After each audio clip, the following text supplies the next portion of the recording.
Hello and welcome to my channel. Today we are going to work on a new painting that is these beautiful eyes. So let's start. So these are my Mijello Missions watercolors that I really love them, and I put them in pans. They were in tubes, so in this way I can use them easily.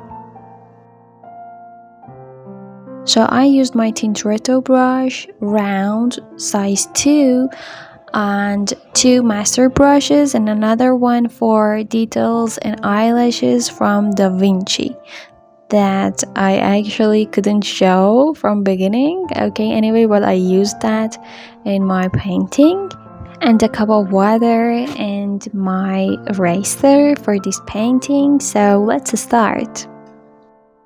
Well, first of all, I use my eraser to clean up the graphic of the pencil so that I can work on it without mudding the colors by graphic pencils. So I spray some water in my pens and in my colors so that I can use them easily, and this way they are more fresh to use.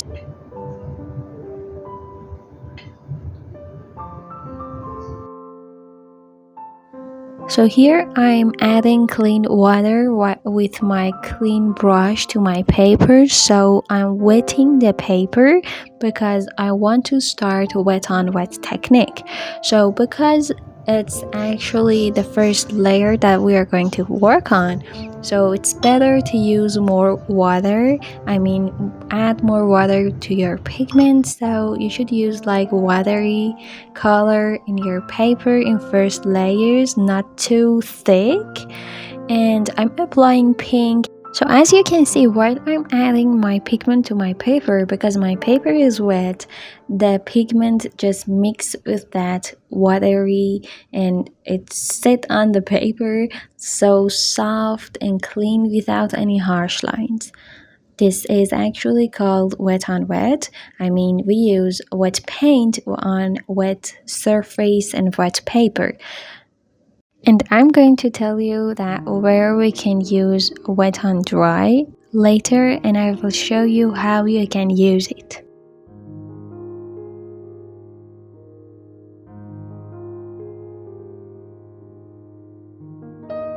So here I mixed my ochre with my lemon yellow, and I tried to add where I say the yellowish color in my reference photo, like in around the eyes and around the nose. So again, as you can see, because the paper is still wet and my paint is also watery without like thick layers, I put them in my surface so they work on it together very well and they mix it very well.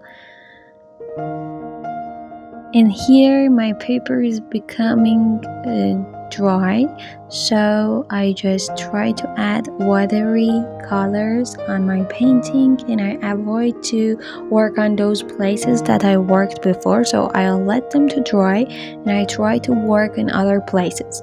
And here my paper is completely dry, so because I want to work on wet again, I wet my paper with clean water and clean brush. So check your brush that is clean completely, don't muddy your colors. And then I start again adding colors and layers, like adding violet colors. So I didn't have violet, I just mixed it together. So I mixed my Prussian blue with my lemon yellow, and I added a little bit permanent rose.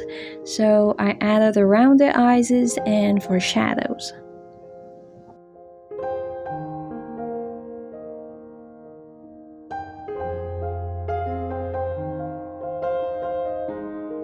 For the eyebrows, I used my brown and brownish color. I add a little bit yellow to make it like lighter.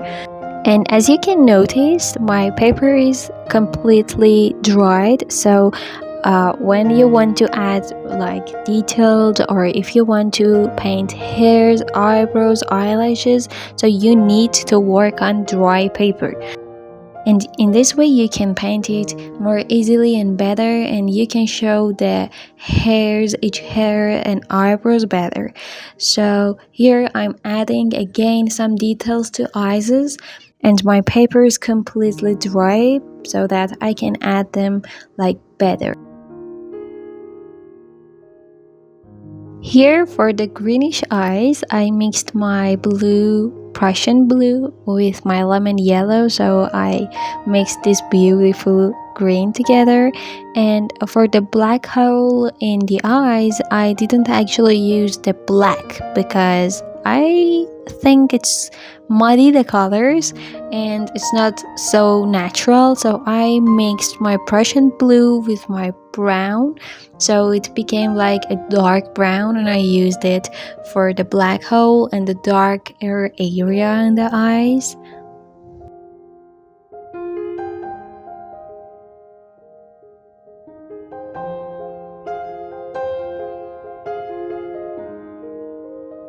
So here I did the same thing as you saw, and here I'm adding a light green, and you should remember that in watercolor we should go light to dark, because we can't like add white to watercolor, and we don't want to use opaque colors in watercolor because we need transparent colors. So because of that you have to go light to dark, and this is completely opposite of gouache paintings and gouache paints.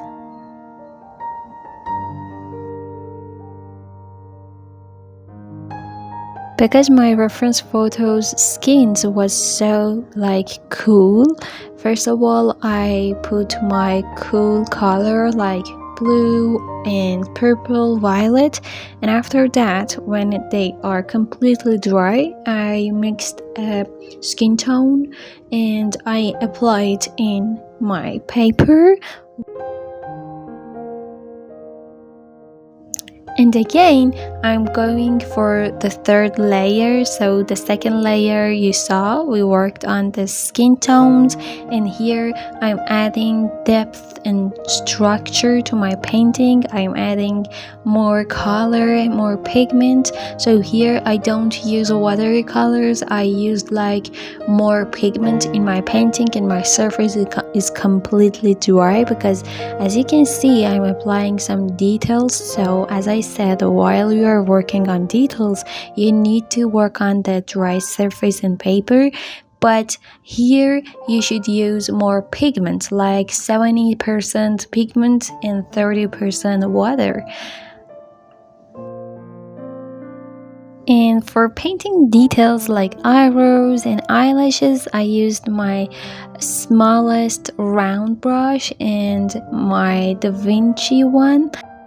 So before starting painting eyelashes, you have to observe your reference photo so good, because you need to see that like how and where you should put the eyelashes and what is the structure of the format of the eyelashes. So in this way you can paint it like better and more realistic way. And you shouldn't actually paint it like imaginary. You have to look and observe your reference photo while you're painting so much.